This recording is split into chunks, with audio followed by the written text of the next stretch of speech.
Woo. Yeah. That's great. All right, ladies, thank you so much for being here. Today I am here with Souligna. We are talking all things business. We're going to go down some rabbit holes. I'm super, super excited about this. We're going to have so much fun. For those of you that don't know me, my name is Sabrina Victoria. I am the host here at Her Talk Show. If you have not already subscribed to this phenomenal podcast, today is your day. These podcasts are guaranteed to have you thinking differently about life and business. Let's jump right in. Get ready, because today's guest is about to change the way you view your world. This is Her Talk Show, hosted by Sabrina Victoria. You are listening live, welcome. And if you're listening on the replay, make sure you hashtag replay wherever you're at so we can send you some love in the comments. Listen, we have had over 600 women grace this stage. We are adding another one to the list today. We have Souligna Stone. She is a branding powerhouse, the owner of Stone Media Source. I love that. She is a strategic brand accelerator and process improvement expert in corporate marketing, sales, employee relations, communications, and leadership development. She brings over 25 years experience in transforming corporate legacies. Yes, girl, for Fortune 500 icons, and now serves clients all over the world, including Canada, South Africa, New Zealand, Australia, UK. Oh my gosh, we're still going. Netherlands, Russia, Spain, Philippines, and Thailand. She honors every project and always strives for superior quality to create next level results. That's what I am all about, that are unique for every single one of our clients. I love that you're saying unique, because so many times as business owners, we fall into these programs and they're so cookie cutter. And then we kind of like lose ourselves. We're like, this isn't even aligned with who I am or what I want to be doing in my life. So I'm so excited that you're already talking about being unique to your client. Absolutely. And I will share with you, everybody else. So I was thinking about predictions for 2024. And the last several years, we've heard all of this talk about AI is going to take over the world and all these robots are going to take over the humans. And I'm here to tell you to please calm that noise. Like, do not be enrolled into this conventional fear-based conversation, because AI is not going to take over the world. Does it enhance our lives? Yes. But here's what my prediction is for 2024 for those of you who are looking to stand out on your own and to elevate your brand presence and your messaging. People want authenticity. They want to know you're real. They want to know that you are unique and you're vulnerable, because that's where your most power comes from. Your power comes from being vulnerable, to be different, to be bold, to be different, to be weird, to be, different. And we've seen the wave of all of this uniqueness. And so when I say unique, I don't do cookie cutter. I don't do what everybody else is doing. I don't follow the sheeple. Trends are there for a reason, to show you like what is happening right now in the marketplace, but that doesn't mean you have to do that. So blending in is not the way of the future, I don't believe. I think the way for you to stand out above the crowd, for you to raise eyebrows, for you to sometimes offend people is okay. I think being different, not being like everybody else, and not doing business the same way as usual is what I think is going to give you that cutting edge. So, yes. Case in point, my name, one of the stories I will share with you real quickly, if I could just dive in. Sabrina, thank you so much for having me today. I've struggled with this, and I know some of you can relate to this. My name is so different. You can see immediately, like, I am not from here. My maiden name is 12 letters long. And growing up in the American school system, I struggled with being different. In my entire life, I have in my power, short of legally changing my name to kind of everybody else. And the one thing I learned after turning 42 years old was realizing I'm not going to fight this universe anymore. I was born different, I was created different, and I was given a different name for a reason. And when I finally did the research into understanding what my name meant and what it represented, I realized, oh my God, I'm embracing this. And my name is weird. My name is spelled funky, but I love it, because inside my name, there's also the word soul. And so when you see my name, you don't forget it. Yes. Yes. sometimes. You know, this reminds me of, I just saw a post recently with all this like commentary and backbiting with Sarah Jessica Parker, the lead in Sex and the City. She's getting older now. Yes. And there's all this commentary around how she's looking old and like her nose and she's not wearing makeup. And she spoke out and she's like, hello, like I'm old. What do you want me to do? Like, I'm freaking old. I love And it. that's just do it. It's like you don't have, you can, right? And like no harm, no foul, whichever way you decide to go, change your name or don't change your name, doesn't matter. But like stand in the authenticity of who you choose to be. And you know where she's at right now, she's like not doing the plastic surgery. She's just not down with it. No harm if she decides to at some point, but she's just like, dude, this is what I look like right now. Yes. You know? Love it.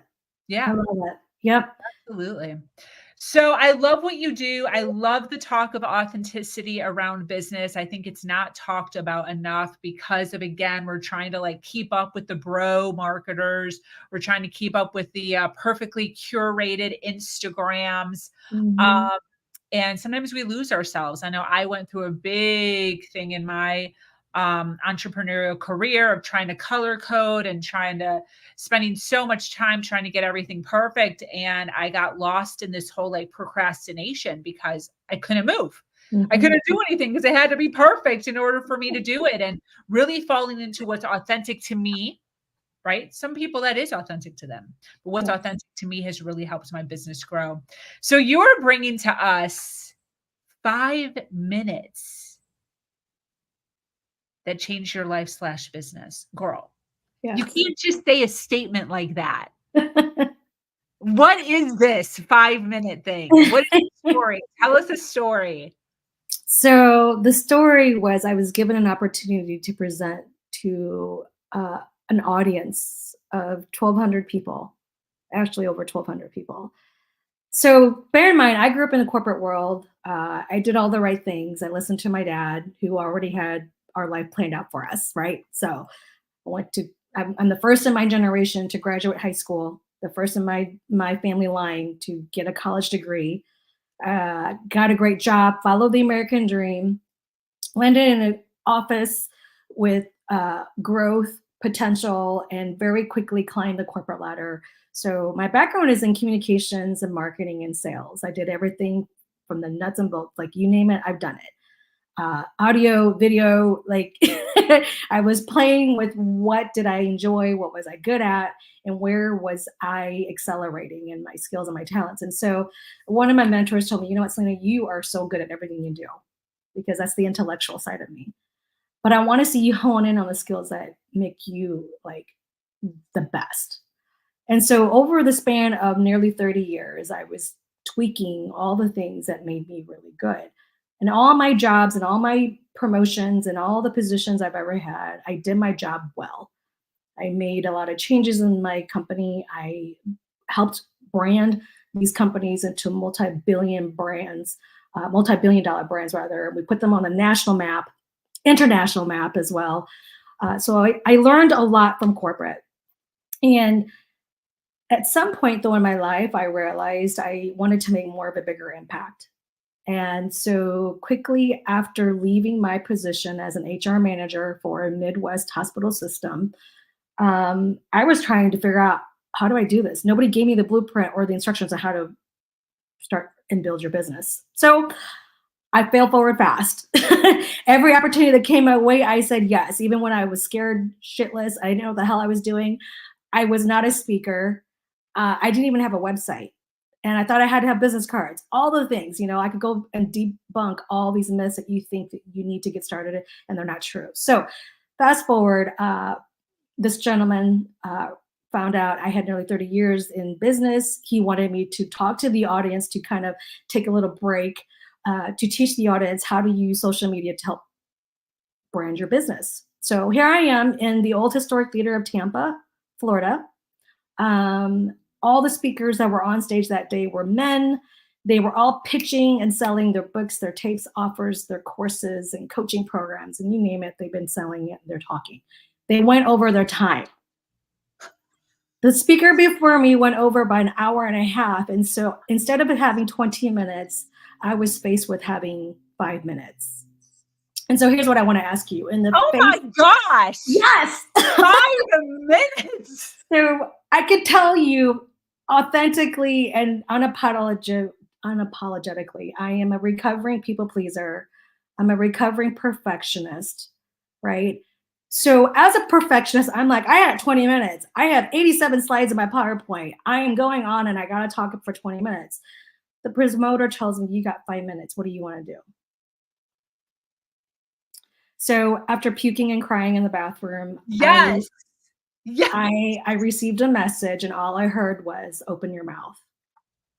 So I am panicking. Like the AV guy was like, I don't have a cord for your new laptop. I don't even know how we're going to get your PowerPoint on. So like, I have no slides, no 20 minutes. And I'm like thinking to myself, what the hell do I say to these people in 5 minutes? So I was faced with two options. These are the 5 minutes or the 5 seconds that change your life. You either choose to do it or you don't. Oof. And not making a choice is still making a choice. Yeah.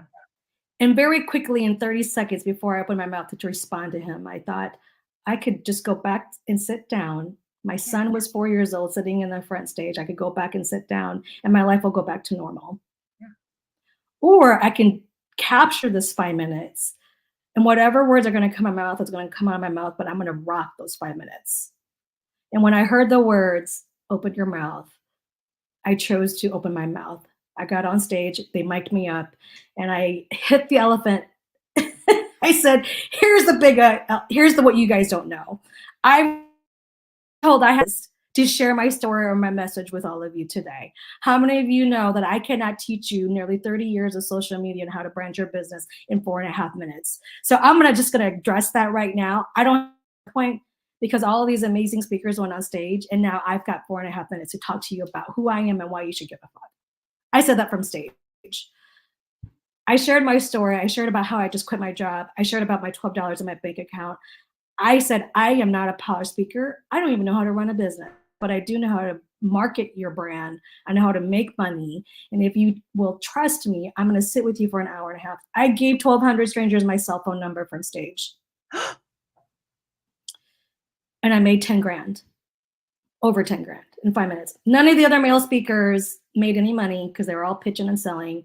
But what I learned that day was, one, what do you do in the face of fear? And two, how are you going to rise up to share authentically from your heart? I wasn't selling nothing.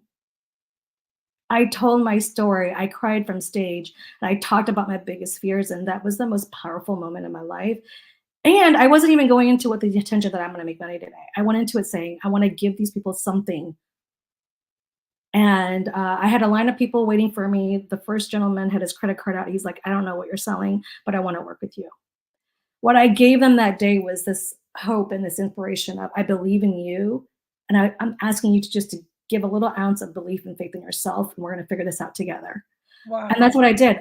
I followed up with every single person that texted me their name and phone number. And I sat with them and I charged for my time. And I collected over 10 grand in 5 minutes. And that's what I teach for my business owners. Wow. You don't need an hour presentation. You don't need 45 minutes. If I give you 5 minutes, what are you going to do with it? So I took what I learned that day in the face of fear and what I shared that day, and I created my first program. You know what I'm really liking about this is the fluidity of which you're speaking from the beginning of the podcast till now. Because when we first opened up, and you don't even know you did this, but when you first opened up, you said, don't buy into all the AI muck or scare tactics or fear tactics. Mm-hmm. Let's move on from there. Mm-hmm. First, right? So like, get out of scarcity, get out of fear, move. And then right here again, I feel as if, not projecting this onto anyone who's listening, majority of individuals would have a really hard time giving their phone number to 1,200 strangers, right? That's another fear thing where we're like fearful of that. Like, oh, what if, I don't even know what we're fearful of. We're like afraid of that, which is so interesting because back in the day, and I always remind this to people when people are like, oh, be careful with your address, be careful with phone number. It's like, dude, all of our phone numbers and addresses used to be in the yellow pages and they used to get dumped on the doorstep Yes. of every single person. Like, what is wrong with you? So, anyways, the alignment that you're showing here, as far as like stepping into power and leaving the fear behind and just going with what Mm. absolutely Mhm. 100% makes sense. Yes. Wow. I'm not afraid of strangers. I'm not afraid to give out my phone number. I'm not afraid to attract wealth. Wow. There's a scarcity mindset that is in this entire world, and I saw it before the pandemic. I saw it during the pandemic and throughout the pandemic, and even post pandemic. I still see people, and it hurts my heart to the core. It's like, child, do you not know how amazingly powerful you are? Child, do you not know how freaking phenomenal you are, and that you are deserving of all the abundance and wealth? Like, we walk around as if like we are not deserving, and it hurts my heart. And one of the things that I learned really quickly was, especially in marketing and branding, if you want people to know who you are, why the hell is your profile private? If you want people to know what you're selling and what you do and who you help, why are you blocking people from getting in touch with you? Yeah. That day when I gave away 1,200 strangers my phone number, I knew not everyone is going to take advantage of that. Not everyone was going to text or call me.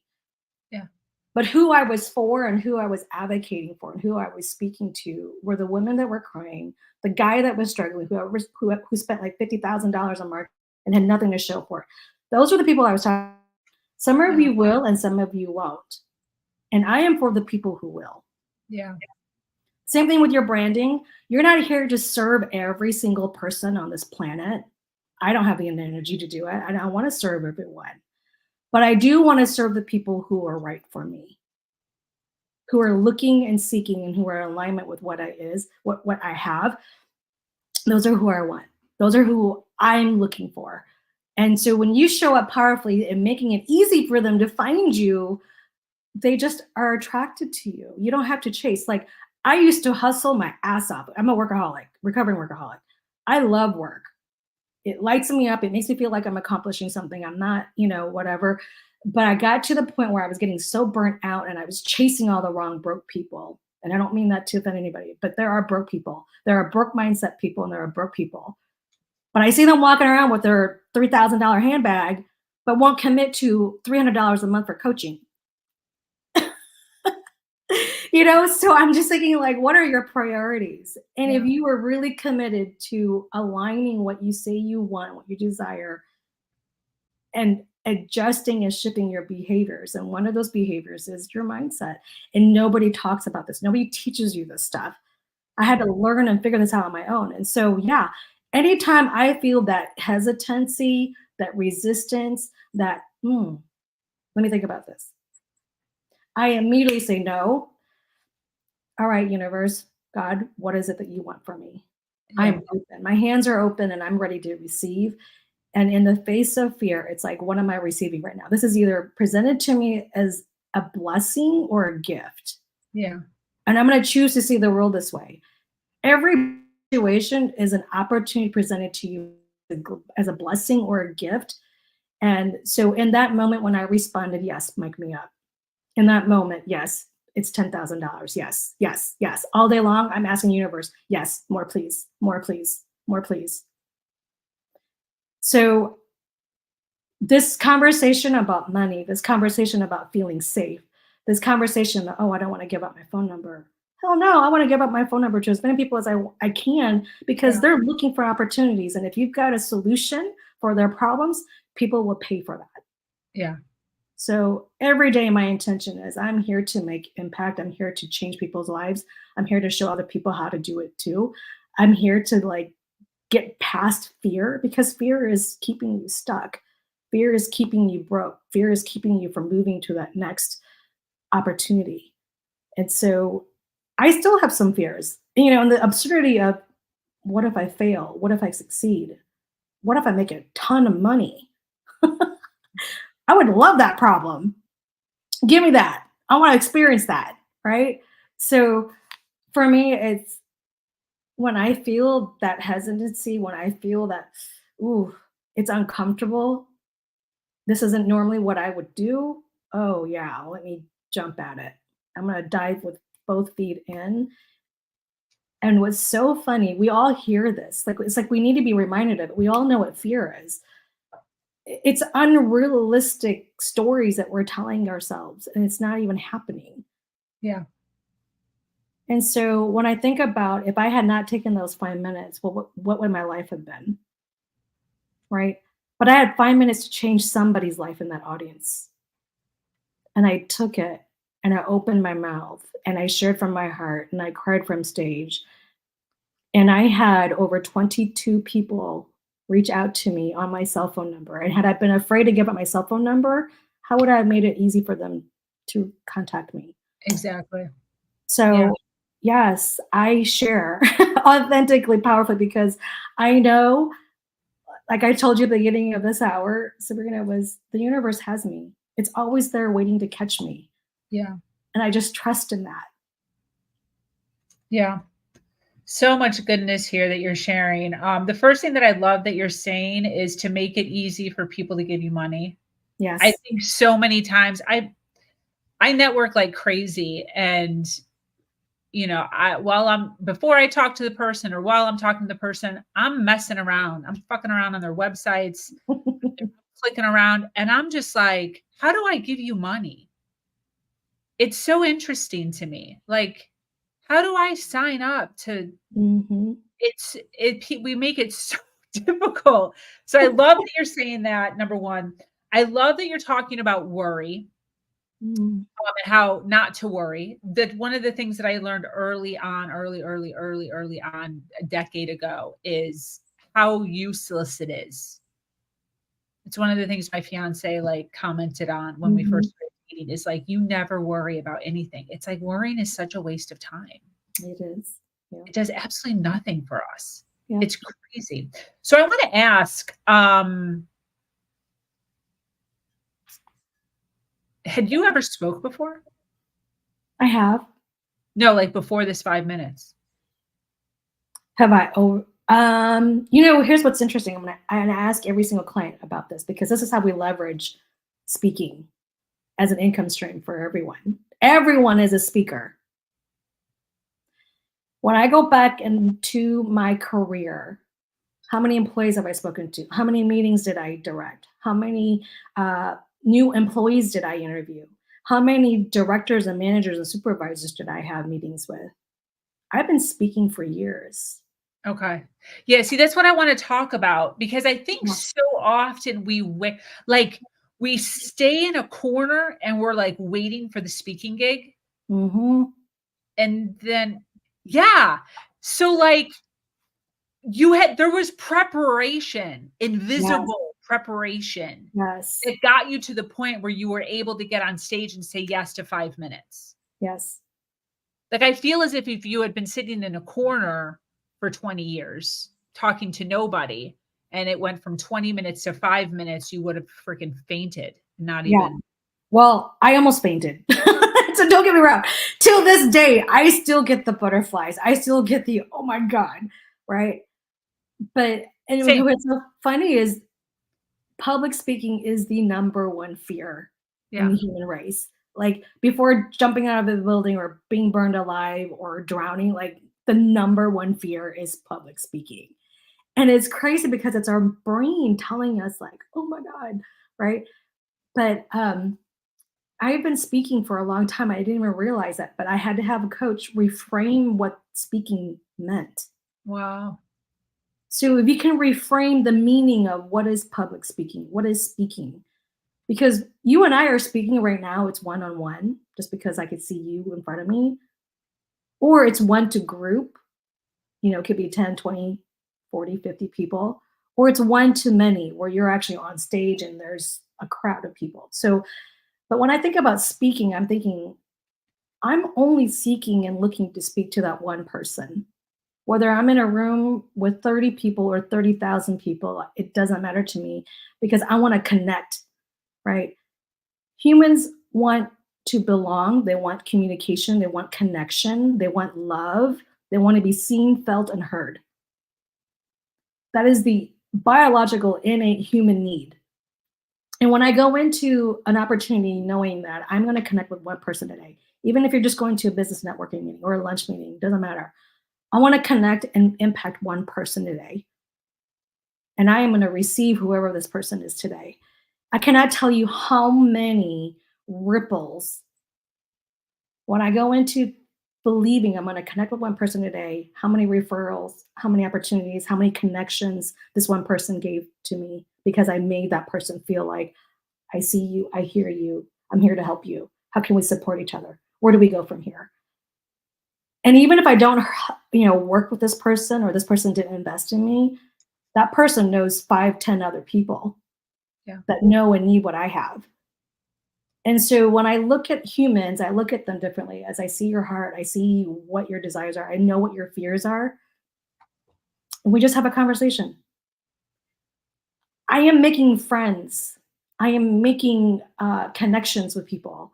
I'm not here to solve everybody's problems, but I am here to solve the right person's problem. The right person who is looking, they're ready, they have the money, they just need someone to just guide them and direct them and tell them, what do I do now? Right? So sometimes going to a network event doesn't bring fruit for anything other than, I didn't make a sale or I didn't, blah, blah, blah. But I connected with one person today and I'm going to follow up with that person. I'm going to have lunch with this person. I'm going to see where are they going to go network. I'm going to see where are their children doing for extracurricular activities. Let's go get a play date, right? We tend to fall into this. We lost this sense of human connection and humanness in our businesses sometimes because of technology, because of Zoom, right? And I just look at what is time and tested is going back to basics and treating people like they're real humans with a real soul and a real heart. And that's what I focus on. It may not bring the sale today. It may not even bring the sale in 7 years. But I could tell you how many people that I've connected with throughout my entire life. And all of a sudden I wake up and in my inbox, I have 7 requests. Are you taking new clients? Somebody who I've never even talked to before in the past 10 years. And now all of a sudden they're seeing my stuff. They've been reading my newsletters and they're saying, I'm ready now. Because a lot of times this is the way universe works. It's not always the right time or the right place. But when it is the right time and right place, it is just abundant. So, building a pipeline takes strategy, takes a process, right? But I think just connecting with people and knowing that you are here, that you are available. And I always tell people, anybody that I come across, it's like, you have a responsibility to show up. There's 8 billion people on this planet and not everybody knows or has heard of you. So how are you making it easy for people to find you? How are you making it easy for people to pay you? And so that's what marketing is. It's what are the specific tactics that you are doing in your life to make people find you and pay you. So, I take on opportunities, but I don't take on every opportunity because, obviously we want to make sure that we're utilizing our time. I don't like burning myself out going to events or meetings just to go. I'm very strategic in how I utilize my time because I do what I enjoy doing, which is playing pickleball. I enjoy working out. I enjoy traveling to go see my son. And so then I work around the things that I love to do with, okay, I have 3 hours today. In those 3 hours, what is my intention? I'm going to reach out to 20 different people. I'm going to follow up and ask them how they're doing today. What are you up to? What are you working on? Who can I connect you with? Right? So there's got to be this humanness that comes into our business and into our daily lives, and we're really trying to talk to people.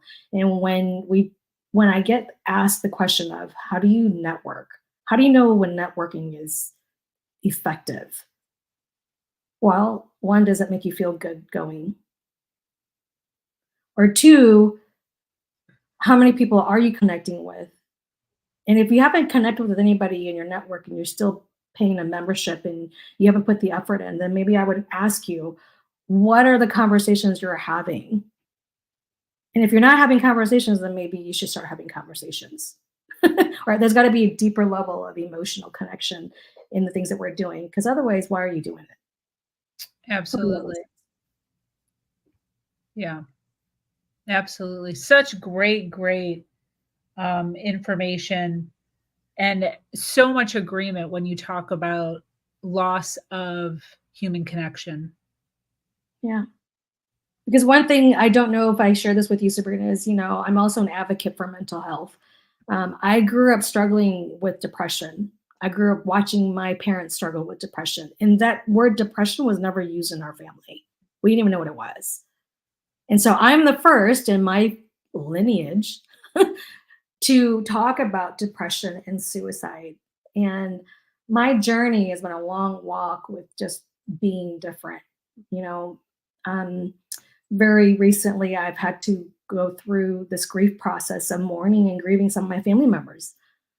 They're alive, but I made the decision to no longer allow toxic energy into my life. And I'm not going to teach my son that stuff either. And so, without getting too much detail, I had to realize, I had to understand, like, growing up, I didn't feel like I fit in. I didn't feel like I was even born in the right family. It's just a weird feeling I had. And the one thing that I've started sharing just about 4.5 years ago, and for the first time on stage, I did share to those 1,200 strangers that my father had just taken his own life. So, he committed suicide, and it took me it took me 7 years to open up and share that. A long time. And I felt like that was part of my healing, though. I couldn't suppress and pretend like everything was okay. My family was perfect, because it wasn't. So, growing up, I dealt with this stuff. And then I felt like, oh, it's such taboo and nobody wants to talk about it because it's scary. And now I'm weird and people are avoiding me. It's like, and then I find out later they were struggling with it too. So, before the pandemic and COVID, it was, one of those things. I was taking medication. I had amazing healthcare, seeing all kinds of doctors and psychologists, and all they want to do was drug me up. And I remembered feeling like I don't want to go through life feeling numb. Mm. I don't want to go through life not experiencing it fully.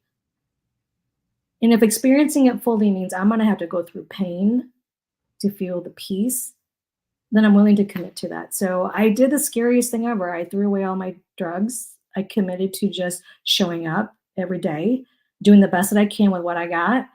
And postpartum depression is a real thing. So for all my mamas out there, I feel you. And nobody talks about this. I didn't have a mom to talk to about these things that I was feeling, because she never experienced it herself. And so I felt very alone, very isolated. And I started becoming my own advocate. I started using my own voice to ask questions, to be okay with making other people uncomfortable.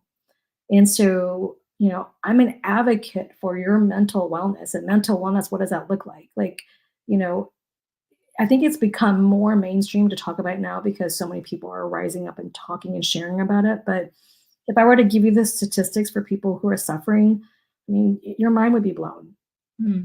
I talk to groups of people you would never know. Like, there's judges that sit on the bench every day and are now in retirement dealing with PTSD, and they don't know how to talk about it because they're not supposed to, right? Yeah. So what do we do with all of this stuff? And it's like, how do I humanize this human experience and all the feelings and emotions that we're feeling and experiencing, and saying, this is not a disorder. It's part of life. Yeah. Why are we putting that word or that label on something that we're all experiencing, but everybody's too afraid to talk about? So, I'm okay with being the black sheep, so to speak, in my family, but me talking about my feelings, me talking about the hardships and the mental challenges I have every day, even now, it's part of my story. It's part of my process of healing, and it's part of the journey I feel to just exposing myself, being okay with being seen vulnerably. And whether, it's so funny because I had to apologize to my family before I started doing this was, look, I'm going to hurt some of you. It's going to hurt. I'm going to be reopening some old wounds and some old things that you guys probably feel like you've already healed and moved on from, but I didn't. I didn't get that opportunity. So because of that, I'm apologizing to you beforehand to let you know that it's not my intention to hurt you, but it is part of my healing. And that's what happened was, my family don't understand. Why are you still talking about this? Why are you still bringing this up? Well, because I didn't do that in the first 12 years after he passed.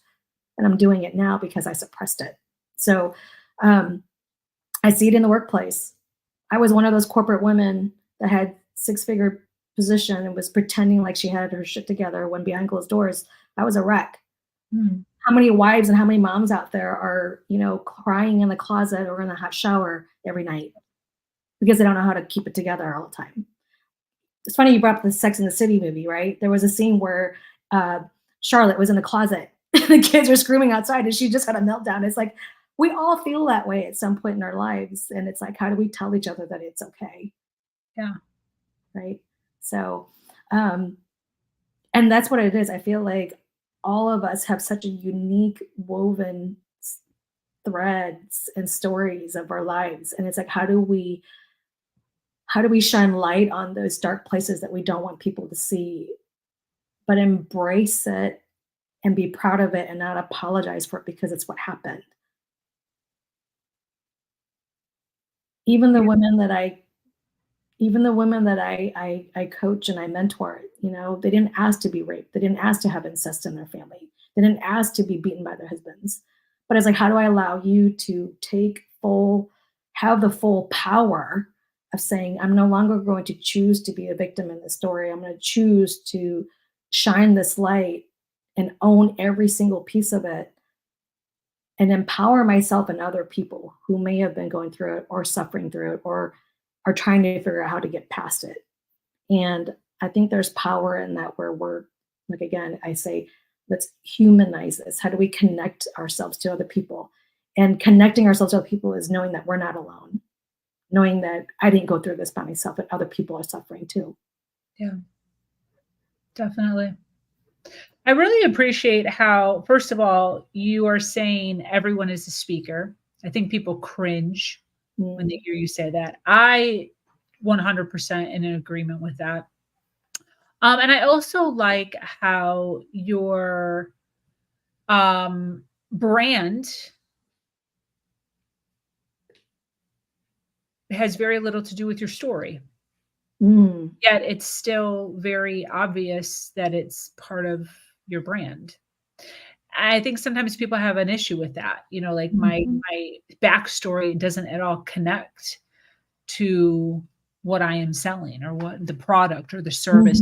So therefore, and to be completely transparent, I actually pivoted my podcast. My podcast was at one point called Her Version, meaning her version, your version of your story.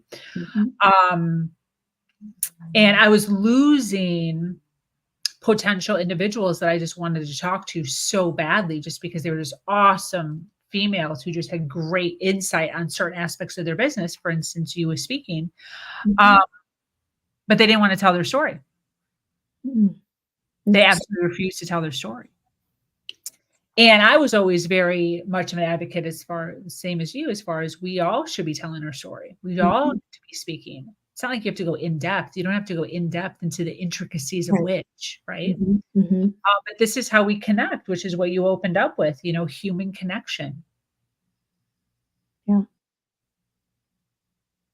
What's so interesting is I've done so many experiential exercises.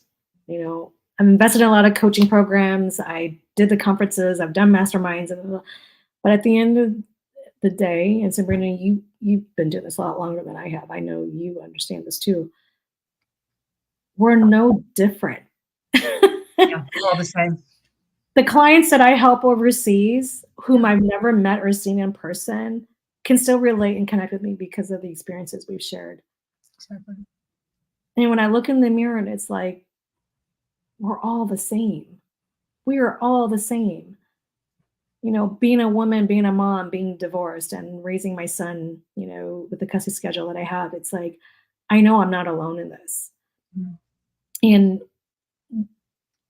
sometimes in our darkness, we think that we're all alone and that nobody understands. And that's not true. I mean, there's somebody out there that is going through it. I mean, you just go Google or search on Facebook, they're there. Right.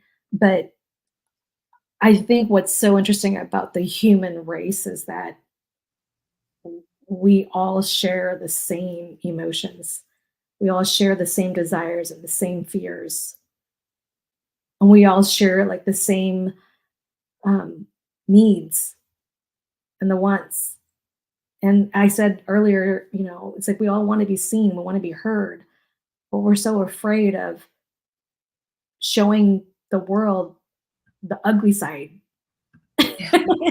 And if I were to talk to like my mentor who was in her 80s, there's nothing you cannot say to her that's going to make her cringe because by God, she's already seen it, done it, and heard it, right? And so, I have a 12-year-old son, and it's interesting to see him as he's going through the stage now of hormones and becoming this little person that I've raised. And it's like all the things that he's been feeling and seeing and thinking, it's like I've experienced them too. And reassuring him that he's not alone in that. So I always feel like, there's power in numbers, there's power in like feeling like you're supported, there's power in feeling like you can reach out to anybody at any given time and know that they're there to just lift you up, to support you.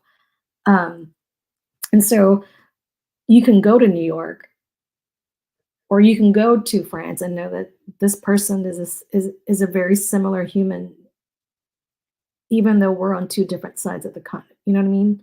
So I think when we kind of slow down a little bit to really reflect and think about where is my place in the world? What is my purpose?